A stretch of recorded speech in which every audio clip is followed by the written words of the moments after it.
Sempat berseteru, Nikita Mirzani sebut dirinya mengekang Loli untuk jaga sang anak. Meski hubungan dengan Laura Mezani Naseru Asri alias Loli sempat memanas, Nikita Mirzani ungkap alasan dirinya kekang sang anak. Diketahui sebelumnya, hubungan Nikita Mirzani dengan Loli sedang tidak harmonis. Bahkan Nikita Mirzani dan Loli sempat saling sindir di media sosial Instagram. Tak hanya itu, Loli juga mengaku kerap dikekang oleh Nikita Mirzani. Menanggapi hal itu, Nikita Mirzani menjelaskan cara dirinya dalam menjaga sang anak. Namun Nikita Mirzani menyebut bahwa harus ada satu orang yang ikut jika sang anak ingin pergi. Bahkan Nikita Mirzani juga tak melarang jika Loli berpacaran. Terkait hal itu, Nikita Mirzani menilai sang anak telah salah paham dan merasa dikekang oleh ibunya. Sedangkan hal tersebut dilakukan dengan tujuan untuk menjaga anaknya dari hal-hal yang buruk. Sementara itu, Nikita Mirzani menuturkan dirinya juga sempat konsultasi dengan dokter anak.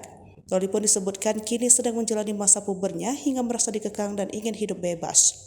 Lebih lanjut, Nikita Mirzani menyebut anak-anaknya mendapat perhatian berbeda-beda. Begitu juga Loli yang sudah dilepaskan sejak usia 15 tahun.